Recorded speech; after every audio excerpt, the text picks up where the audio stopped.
Victoria is Mary Nell Lee today because she's on a friend's computer. But this is, in fact, Victoria Jackson, Saturday Night Live's one and only. So we just love you, and we're so honored that you're here today. Thank you for having me. Yeah. I'm sorry I'm so unorganized. Last night I'm like, hey, can we change the date of this? And she's like, that would probably be on.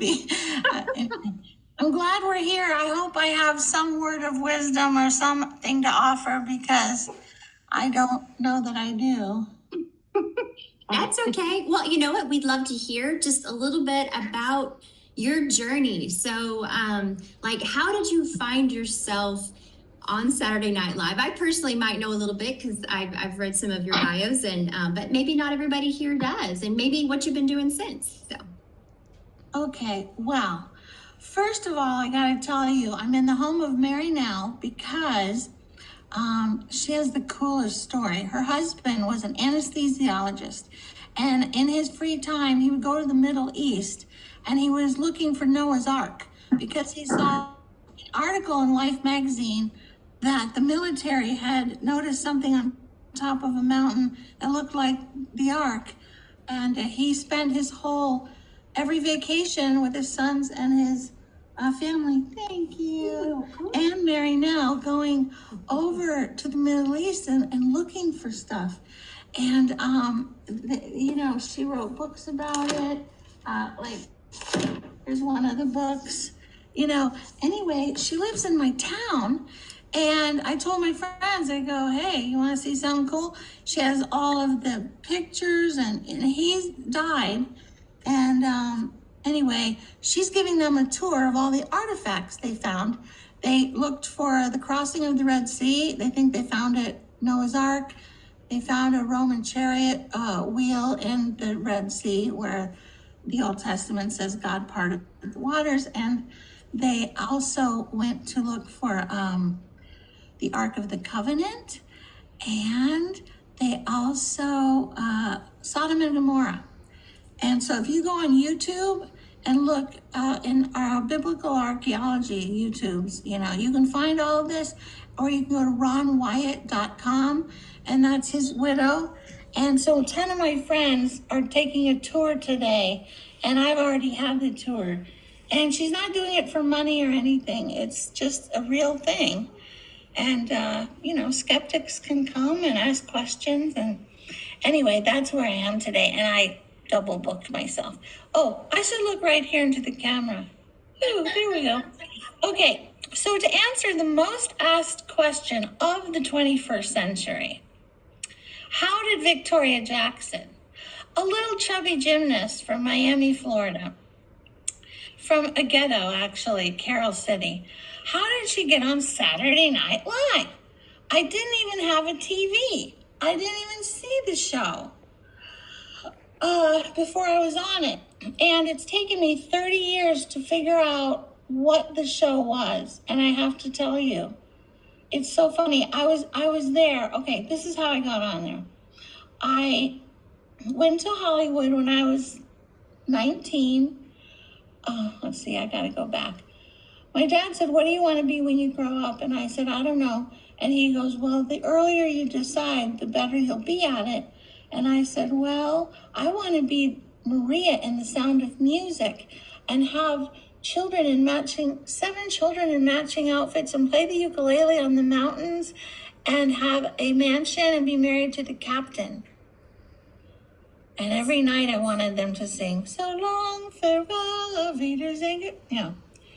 So he goes, well, that sounds like an actress. And I never thought in my mind that you could be Maria in The Sound of Music. I just thought it was a magical thing, and I just wanted to be her. But anyway, he said, and I thought, actress, that's a thing you could be? And then he said, I don't recommend it because Christianity and show business don't mix very well. But if that's what you want to be, give it 100%. So I was like, Then I found out that in Herbie the Love Bug, that Dean Jones was a Christian. And me and my brother were like, the guy in Herbie the Love Bug is a Christian. And we're like, you could do that? So basically, I was supposed to marry my high school sweetheart, and his father said we couldn't because we were too young. I couldn't afford college, so I auditioned for summer stock in Birmingham, and I got in my first acting role. And Johnny Crawford from The Rifleman, he was a has-been actor, child actor, and he was flown in as the lead, and I was in the chorus line. And he said, do you want to be in my nightclub act and in Hollywood? And I was like, yeah, sure, but you gotta ask my parents' permission. And he called them, and my mom's like, oh, sure, that would be fine, but just make sure you start college again in the fall.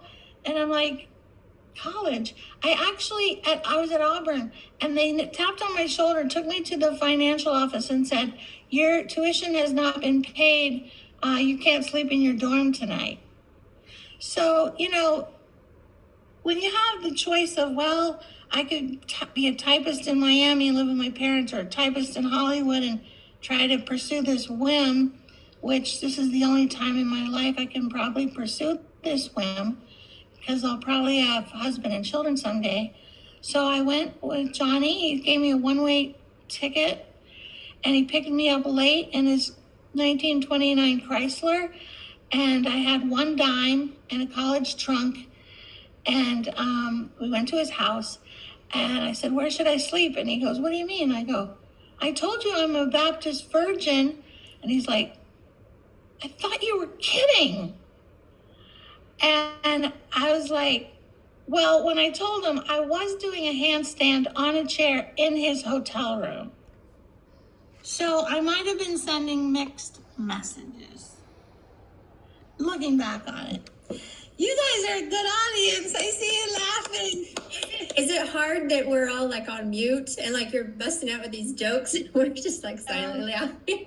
I see you laughing. I'm so happy. That's good. I just pulled up your video of you standing on the Saturday Night Live news desk with Dennis Miller sitting there, and you were delivering the news. You had your USA flag underwear on. Talking about the Soviets. It was hilarious. So